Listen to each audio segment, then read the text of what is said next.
These are two examples that I've made. This is a very small hoop. You can see a really nice round shape right here. It's not much bigger than the actual head, just kind of gives a little bit of a bump. Not too bad, not too much. And this was known as a tied veil. So the veil shape is tied. This is a much larger Wulsthaube, and the hoop is bigger. It's more of an ovoid shape, so I called this actually the horseshoe shape because it's kind of got a horseshoe shape and you can't really see where the base of the hoop is. This is also a tailored veil or a sewn veil in that the shape of the veil, it's draped over the form, the Wulsthaube, and then it's tacked and stitched into place. And so its shape comes from how it's stitched and draped and not how it's tied. So these are just two examples. But first we need to start with making a head form. Now the reason why you need to make a head form is because you could do this on somebody's head, but it's much more difficult and you're more likely to pin them, and people usually don't like getting stuck with pins. So it's better to have a head form, which you can buy at any hairdresser supply place. This is like a $3.50 styrofoam head form. I have glued it to a piece of cardboard. You can also glue it to a piece of styrofoam board. This is like insulation board, and I've done a nice decorative job of stapling fabric to it. Or if you want to get fancy, or this is actually my favorite one. This is a wooden Lazy Susan that I got at IKEA. It turns around nicely. The head form comes off, and you can see I've actually screwed like a brass door stopper into the middle of it. And this acts as my little peg. Very easy to make. Costs, I think, less than $10, and it's great to be able to spin things around. I also like head forms because when you're coming up with a new style, it's very, very nice to be able to play around with things, stick things on with pins, and then just let it sit for like 24 hours and look at it from different angles, take pictures of it, compare it with your original inspiration image from a couple different angles. Am I getting the right look? So having a head form is crucial. I'm lucky enough in that my hairline measurement, because this is the crucial measurement for doing a Wulsthaube. Your hairline measurement needs to be, you need to mimic that on this head form. This is, let's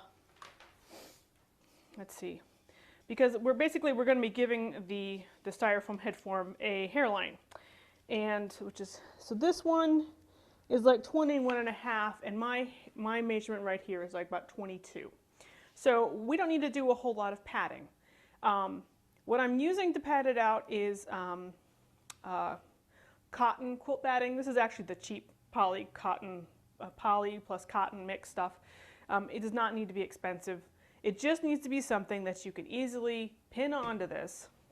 It needs to be something kind of fluffy, because you're going to be tying things on and sticking things on. You don't want something that's going to like shed lint.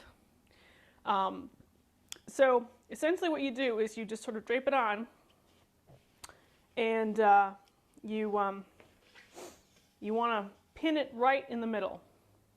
I'm using large head pins so that, so you can see better with my sweater, so that they won't sink through the batting, which like a small head pin would.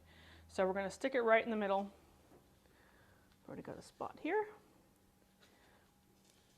Okay, so you stick it right in the middle, and then you just kind of go around and stick it in where your hairline is going to be. And so essentially you're just giving your head form a hairline. Now these head forms come in different sizes, so another crucial measurement that you need to know about is the one from your hairline to the back of your head, where the head starts its slope off the back. This one is pretty close to my measurement, so I didn't have to pet it out. Another one I've got is very short, so it's very short front to back. So I needed to do a lot of padding right back here in order to make it match my hairline, my head shape from front to back.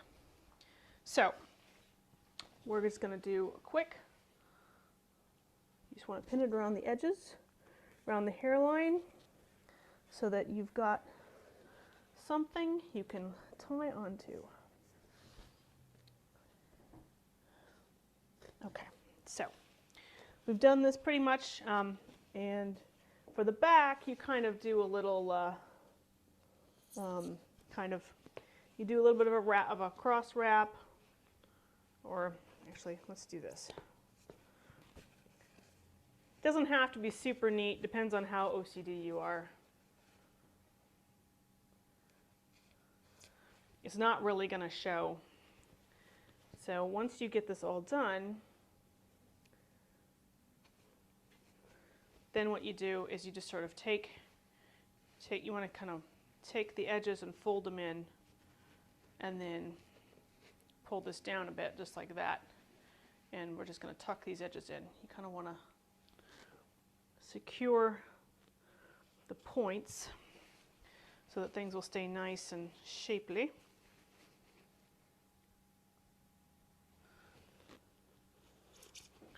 And then tuck that back there. And make sure you got all the, if you want to secure this seam you can, doesn't really matter. So there you've got a nice head form, it's all padded up. Looks kind of ugly, so we're going to make it look a little bit prettier. This is an old piece of nylon stocking that doesn't have any runs in it, it was just kind of soiled a little bit. So we're going to take it and we're going to stretch it on over the top. This is sort of a tricky part depending on how old your stocking is. It may have not had much stretch left in it.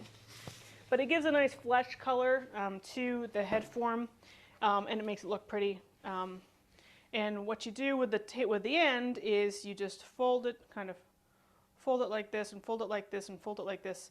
So you got this little divot right, this little piece right here. You just secure that with one pin. And then you take,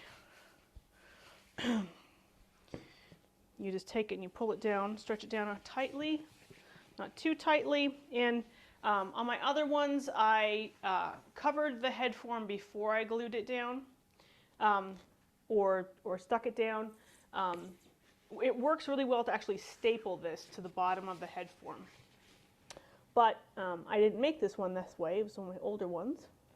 So you just stick pins into the base of the head form, kind of have a little tiny little bit of the nylon and like a little bit of a roll, and you just sort of tuck that into the base and you pin it so that you've got a nice even finish. Now if you want to get super fancy, one thing you can do is actually put a piece of ribbon around the base, which is one way of making it nice and pretty.